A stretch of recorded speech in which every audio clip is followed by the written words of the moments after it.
Hey guys, welcome to today's video where I want to show you how you can make your Facebook campaigns much more effective by connecting them to Google Analytics and using so-called UTM tags to know exactly what's going on, to know exactly where your weaknesses are, how to improve them, and how to get much more out of your ad spend. Now, probably or most likely you're actually looking at your normal campaign reports like purchases, add to carts and all this stuff, but you're leaving a lot on the table if you're not analyzing what's actually going on your website and by going into the ad level or ad set level to know exactly what people are doing. So let's just have a look at how UTM tags work in order to know more about your traffic and what they're doing on your site.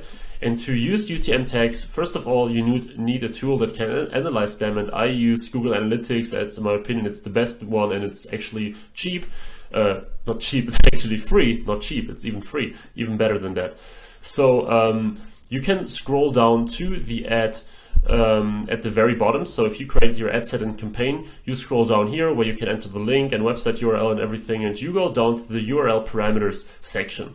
And here you can enter the parameters that you want to track. So you start this by using the term UTM underscore and then the so-called key of the parameter. So in this case, for example, UTM source, then you use the equal sign and then you assign a value to this key. And in this case, this is Facebook. There are much more things that you can do. For example, UTM medium equals CPC, so that you know that this is actually from a paid ad and not from, like, for example, an organic post, so that you know, okay, this traffic now comes from Facebook and I actually paid for this traffic, right? And now you make another plus sign right here and you add something like UTM campaign, and then you enter the name of your campaign so that you now know, okay, this guy comes from Facebook, it's an ad, and he came through this and that campaign. But you can also come up with entirely out of the box things like, for example, let's say, for example, the topic or the theme of your ad, and now you can roughly describe what's going on so that you can realize what kind of ad works best. Or you can use something like UTM ad type or so and say, hey, it's a video, it's a carousel, whatever. And if you want to go with a list that is actually a little easier and a little quicker to realize, Facebook has a few standard parameters that you can use so that you don't have to come up with something yourself all the time. So there are some so-called dynamic tags, and they automatically fill in the values with the campaign and with the data on Facebook itself. For example, source equals, and then you do two of those brackets, site source name. In this case, Facebook automatically fills the source part with, for example, Facebook, Instagram, Messenger, or Audience Network. Placement will fill it automatically with Facebook newsfeed, Instagram newsfeed, and stuff like this. You have ad.id, adset.id, and campaign.id, which are not that useful in my opinion, because if you see like a bunch of digits in your analytics dashboard, it doesn't really tell you immediately what is going on. But ad.name, adset.name, and campaign.name can be very helpful.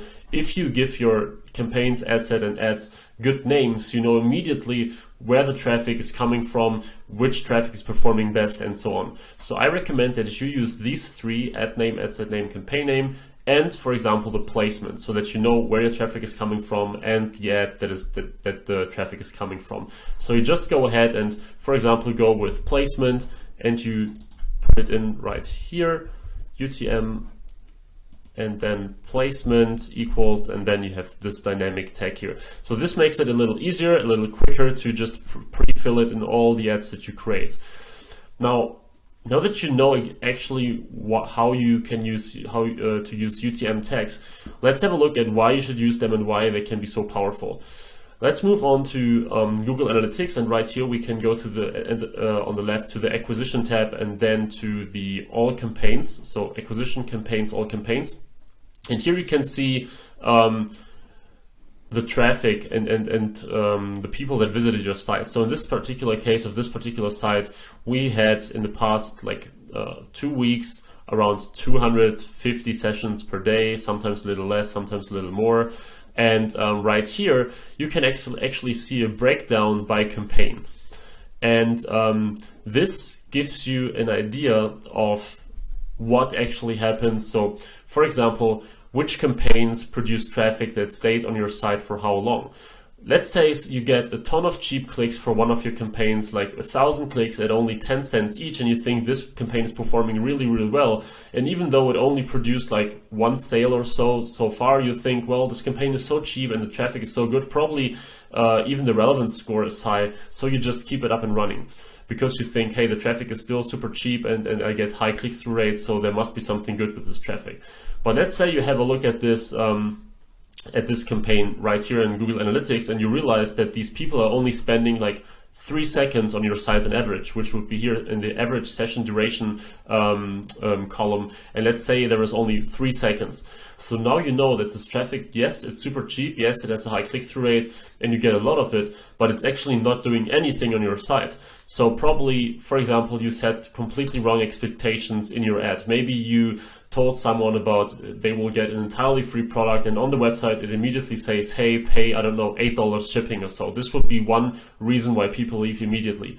Or maybe on your ad you know, you have beautiful content and it looks really amazing, or you have a great video, but then on your website you are really trying to push them into a sale. So you really have pop-ups everywhere saying, hey, buy this, buy that. And first they saw this amazing ad, and then they go to your website and it's really scammy, or you're trying to persuade them to buy something very aggressively. So this could be reasons why you get good traffic, good click-through rates and everything, but they are performing very bad on your website.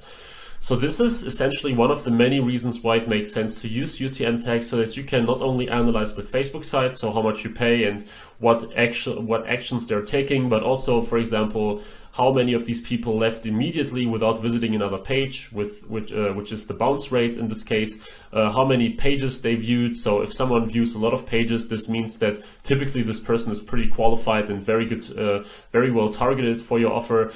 Like I said, how long they stay on your page, and all these things. You can also track the conversion rate and many more things if you want to. You can check the value of the customer per campaign and so on. So a lot of insights that you would leave on the table if you only look at the simple Facebook reports. So yes, I recommend that you actually use UTM tags whenever you are creating a new ad.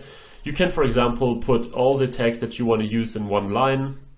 Like I said, I think all the different names make sense. So if you go with something like this and something like this, you can, for example, have this one line always ready, and whenever you create a new ad, you just copy and paste it so that you at least know what the ad name, the adset name, the campaign name is, and probably you can add the placement so that you know, okay, traffic from Instagram is working very, very well. They spend a ton of time on our page. Traffic from Facebook is just leaving immediately.